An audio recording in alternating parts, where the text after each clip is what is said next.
A special thank you to each of our subscribers who make this channel possible. Here's today's story.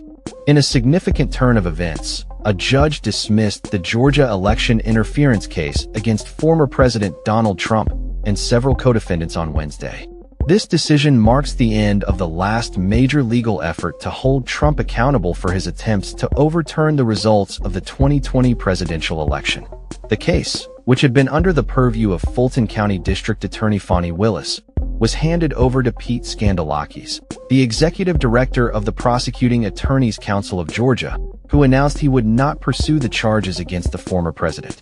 This development follows Willis's removal from the case due to concerns over an appearance of impropriety stemming from her romantic relationship with the special prosecutor she had appointed to lead the case. Willis had previously indicted Trump and 18 others, alleging a broad conspiracy to illegally overturn the election results in Georgia, where Joe Biden emerged victorious. However, the new prosecutor's decision to drop the case highlights the challenges of prosecuting a sitting president, as legal action against Trump was deemed unlikely while he held office. Nevertheless, other defendants, including former New York Mayor Rudy Giuliani and former White House Chief of Staff Mark Meadows, still face charges related to the case. In a related incident, 2 National Guard members were shot near the White House on Wednesday, with their conditions currently unknown.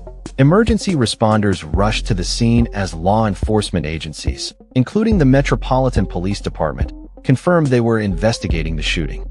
Mayor Muriel Bowser is reportedly monitoring the situation closely.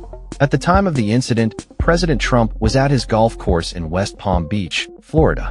In entertainment news, Paramount Pictures is reportedly set to distribute Rush Hour 4 after Trump's intervention, despite the film's director Brett Ratner facing allegations of sexual misconduct.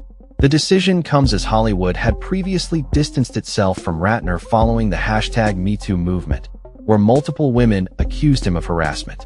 Paramount will handle distribution but will not finance the film, which has been in limbo since the allegations surfaced. On the legislative front, Democratic attorneys general from 21 states and the District of Columbia have filed a lawsuit against the Trump administration to protect SNAP food aid for certain lawful immigrants, including refugees and asylum seekers. The lawsuit argues that recent guidance from the U.S. Department of Agriculture threatens to strip these vulnerable groups of essential food assistance, potentially jeopardizing state SNAP programs. Further complicating matters, a coalition of National Park Service employees is condemning a proposed fee hike for international visitors to U.S. national parks, which would impose an additional $100 charge on top of existing entrance fees. Advocates argue that this move could deter international tourism, which is vital for local economies and the parks themselves. Despite facing multiple legal challenges, Trump continues to navigate through his political landscape largely unscathed. The dismissal of the Georgia case is just the latest indication of his resilience in the face of legal scrutiny. Former Justice Department Special Counsel Jack Smith had previously dropped cases against Trump, citing policy against indicting a sitting president.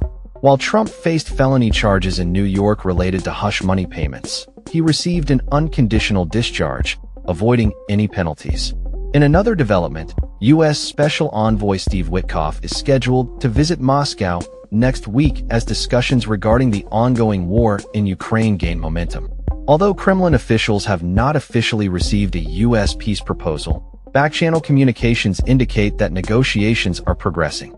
Witkoff has been instrumental in advising Russian officials on how to engage with Trump regarding a potential peace plan. As the political landscape continues to evolve, the implications of these events remain to be seen.